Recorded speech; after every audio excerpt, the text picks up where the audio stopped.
Kaori Agapito Oinuma, 18 years old from Japan.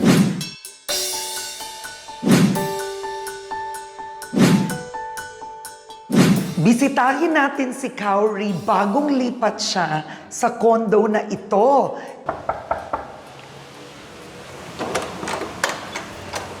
Hello!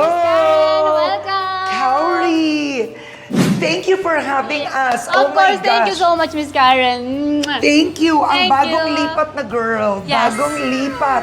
Ano ang feeling you must feel so proud? Adulting life. Kasi, Adulting life. yeah. Bakit for so long? Saan ka ba nakatira?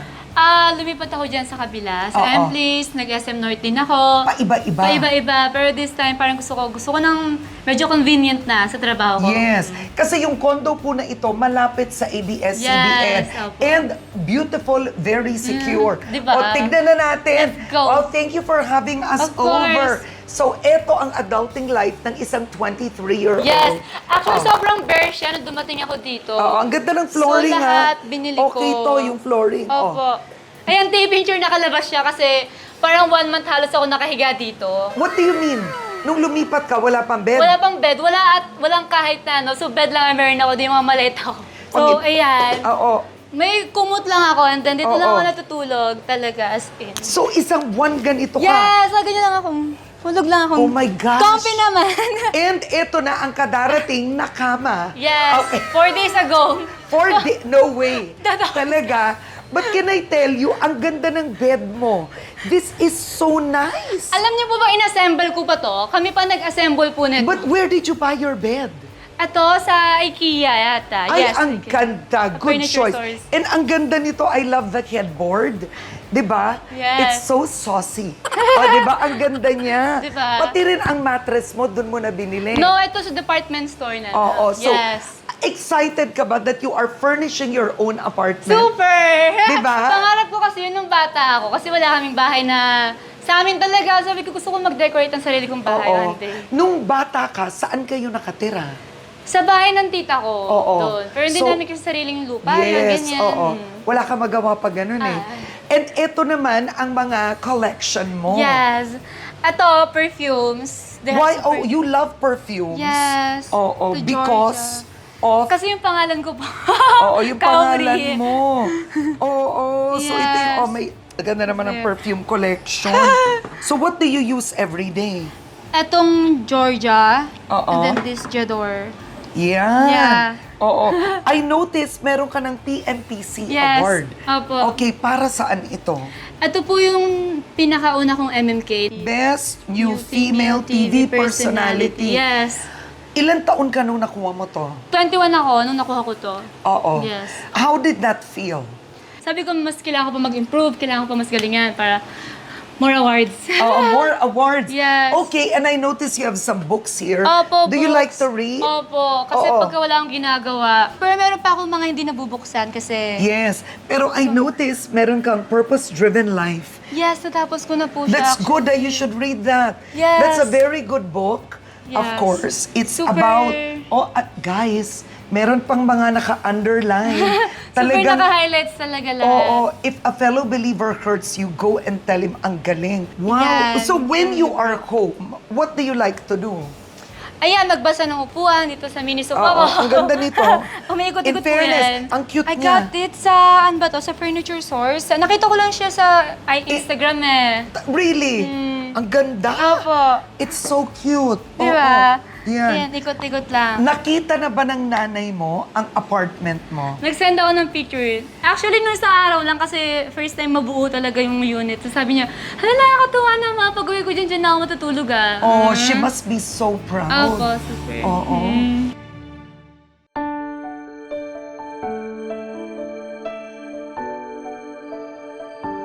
Kaori, kakaibang pangalan. Ano ang kasaysayan ng pangalan mo? Pinanganak po ako sa Japan. And yung mama ko, parang ever since gusto niya magkaanak na babae. And then sakto dumating ako. And then gusto niya word talaga was Kaori. Parang ang ibig sabihin nun was fragrance, ganyan. So may amoy. Nung pinanganak ako until 4, dun po kami sa Japan. And then 4 to 13 years old, nasa Nueva Ecija po kami. And then nung 13 po ako, nabigyan si mama ng chance para sa mga single mother. Pwede sila makapag-Japan ulit para magtrabaho ng caregiver, ganyan. So, doon kami ulit bumalik ni mama noong 2013. And then 2013 to 2018, nandun ako. Una, nung maliit ka sa Japan, from 0 to 4 years old, kamusta ang nanay mo doon? Hindi po ako lumaking kasama yung biological father ko. Kasi parang bago pa ako ipanganak, divorced na rin sila. Kinagisnan kong tatay, yung tatay ng kuya ko. So, siya yung stepfather ko. Pero hindi sila kasal ni mama. And then, hanggang sa umuwi kami ng Pinas, hindi na rin nakipagkasal. Nagpakasal si mama. Yung stepfather ko na rin tumayo yung tatay para sa akin. And then, last 2019, yeah, he passed away. Yes. Kamusta yung buhay mo noon? Mahirap po, Miss Karen, kasi hindi ako marunong mag-Japanese nung bumalik ako ron. Nakalimutan ko kasi bata pa ako noon nung umalis ako doon. Siguro nung bata ako nakakapagsalita ako, pero bumalik ako doon, as in zero talaga, para akong baby na hindi marunong magsalita, hindi makaintindi, magbasa, as in wala. So grade 8 ako umalis ng Pinas, pinabalik nila ako doon ng grade 6 kasi hindi ako marunong mag-Japanese. So, ayun yung kwento, bakit 10 years ako sa high school. Merong mga moments na sabi ko, ma, gusto ko na umuwi ng Pinas kasi parang di ako masaya rito. Yung ganon, parang pag nasa school ka, ramdam mo na foreigner ka. Kaming dalawa lang yung meron kami, pero at the same time, mahirap din kami maghanap ng oras para sa amin dalawa kasi pagod, pag-uwi ng bahay, pahinga na lang. Hindi pagkatulog, paggising, pasok ulit kami sa trabaho, sa eskwelahan. At gaano kahirap yun para sa nanay mo na single mother siya? Sobrang, feeling ko sobrang hirap para kay mama yun.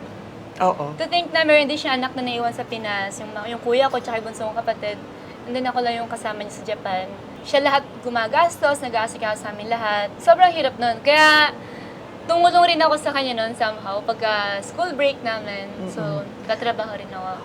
Yung mom ko noon, parang sa isang buwan kasi meron silang 6 na rest day, ganyan. Parang meron minsan na hindi ko siya nakikita nag-rest day kasi kailangan namin mag-ipon para makauwi ng Pinas pagka summer break, ganyan. Meron din moments na parang naghahanap rin si mama ng ibang work sa factory para makadagdag lang din sa mga gastusin namin. And was that hard for you? Opo. Sobra. Parang ilang taon ba ako noon? Mga 15 yata. Parang nakikita ko na yung nanay ko na naghihirap. Siyempre tumatanda na rin po yung nanay ko eh. Tapos, yung nakikita ko palang na ako lang inaalagaan niya that moment. Actually, hindi lang ako inaalagaan niya kasi caregiver, yung daming matatanda na inaalagaan niya. And nung naranasan ko yung trabaho niya, hindi ganun kadali yung magbuhat ng mga matatanda, magpaligo, magpakain, maglinis sa kanila. Sobrang hirap. Sabi ko, ma, gusto kong pumasok rin. Gusto ko rin nakapag-ipon kahit papano. Gusto ko rin tumulong sa mga kapatid ko, ganyan. Alam mo yung parang that moment, parang ala ng panahon para mag-inarte pa. Kasi parang, eto na lang yung meron ako sa ngayon para makahelp sa family ko. And nakikita ko yung mga elders na kami yung nag-aalaga sa kanila instead na family nila. Siguro kasi busy rin, ganyan. Parang somehow na-realize ko na kung gaano kabuting tao rin yung mga caregivers, yung mga, halimbawa yung nanay ko din, kasi nakakapag-alaga sila ng ibang tao. Ano ang pinakamahirap na karanasan mo nung naging caregiver ka? Yun siguro yung napapagalitan ako minsan ng mga seniors na sa akin. Well, understandable naman po kasi parang meron na mga small details na minsan hindi ko nagagawa. Pero gets naman na para rin siguro sa mga pasyente rin namin yun. Pero nung nasa Japan ka, nangarap ka. Gusto mo umuwi para mag-PBB. Noon kasi medyo nangangapa pa ako noon sa mundo ng Japan. So hindi ko pa siya ma-enjoy ng sobra-sobra. Pag nasa school ako, somehow may discrimination na nangyayari. Nabully ka ba doon? Not totally bully, pero alam mong iniiwasan kanila kasi foreigner ka. Ang sakit? Yes. So mag-isa ka kumakain? Meron ganong moments na nasa CR lang ako. Pero pagka break lang yun, pag break time, ganyan na CR ako kasi parang di ako comfy sa loob ng classroom na lahat sila magkakasama. And then, parang feeling ko di ako belong sa grupo na yun. Ako po si Kaori Oinuma, 18 years old. Nakatira po ako sa Mieken. Meron kasi ako nakita sa social media na may pa-audition daw sa Japan, yung Star Hunt for PBB. Then sabi ko, gusto ko mag-audition. And then 2 days before ng audition, naghahanap ako ng ticket sa station kung meron pang available. Kaso wala na raw available. And then nagantay ako ng 1 hour doon sa station. Tapos biglang sabi nung parang tao doon sa station, Ma'am, may nag-cancel po na isang passenger. So that moment, sabi ko, okay Lord, malapit na tayo, feeling ko kahit malayo pa, pero one step na to para makarating ako sa Tokyo. So no moment binili ko kagad yung ticket na yun, yung natitirang ticket. The next day, umalis kagad ako, pumunta akong Tokyo. Mag-isa, hindi ko na nasama yung nanay ko kasi wala ng ticket available. And then the next day, nag-audition na ako. Parang ako pa nga ito pinakauna sa pila nun eh. At natanggap ka ng PBB, obviously, umuwi ka. Opo, umuwi ako. At nagbago buhay mo doon? Opo, yes, sobra. Dahil ready ka na, hindi na namin patatagalin pa. Mga kapamilya, ang ating second girl teen housemate, Kauri! I think masasabi ko, somehow nakatulong na ako kay mama sa mga kapatid ko. Kakayanin mo ba kung nag-caregiver ka habang buhay? Kung kaya ng nanay ko, kakayanin ko rin. Yan. Oo. Pero hindi yun ang pangarap mo. Hindi yun ang pangarap ko. Ano ba pangarap mo? Ang pinakapangarap ko talaga, yun nga po, yung makauwi dito sa Pinas. Napauwi rin yung nanay ko dito sa Pinas. Hindi ko pa nararating yun, pero kahit papano, meron na akong natupad na mga pangarap, which was, ayan, sa probinsya namin, nakabili na rin ako ng lupa, nakabili na rin ako ng sasakyan para sa pamilya, ganyan. Parang kasi tinitingnan ko lang siya. Naiyak na. Ba't ka naiiyak ngayon? Parang, ang sarap lang sa feeling na hindi ko na-expect na darating ako sa itong point na mabibili ko siya at age of 23. Sabi ko, talaga ba ka ako? Yeah. And I think dahil yung hirap na naranasan nyo. Ngayong artista na, ang dami pa rin pangarap. Andun pa rin yung pinaka number 1. Mapauwi yung nanay ko dito.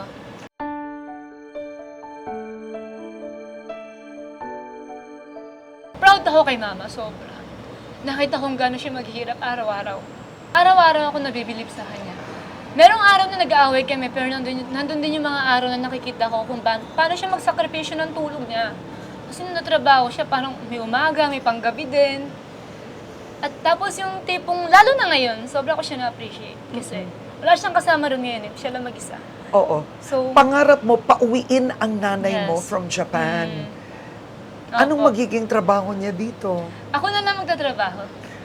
Ako na lang. Mm-mm. Ako naman. Oo. Anong mensahe mo sa nanay mo? Message ko kay mama. Hindi kasi kami ganun ka-open din eh. So gusto ko lang sabihin din na siyempre sobrang nagpapasalamat ako. Hinayaan niya ako matupad yung mga pangarap ko para sa amin din lahat. Yes.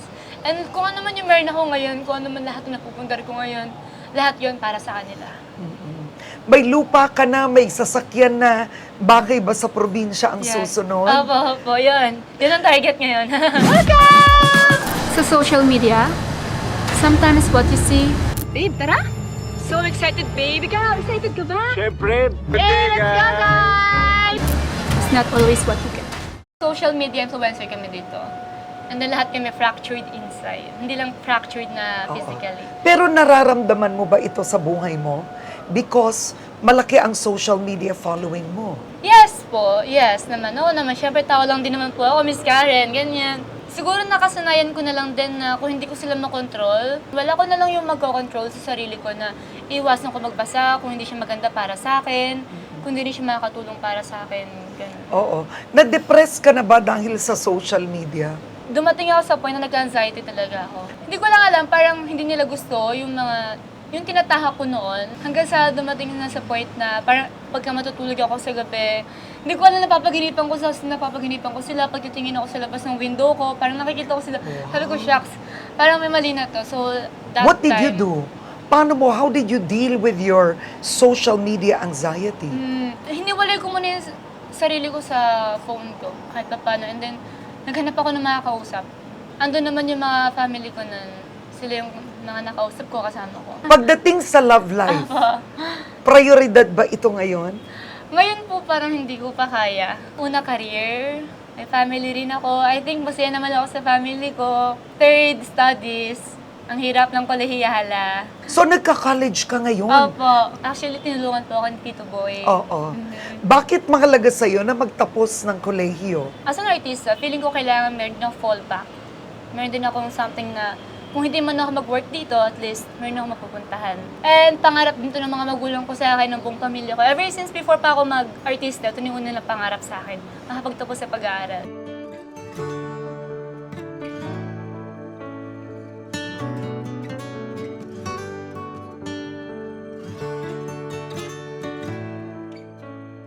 Meron ka bang biblical verse na during the darkest of times, kahit na nung nasa Japan kayo, nagki-caregiver ka, ay pinanghawakan mo ito? I think Jeremiah 29:11 po yun. Lagi siya nakasave din sa akin. So yung "For I know the plans I have for you, declares the Lord, plans to prosper you and not to harm you, to give you a future and a hope."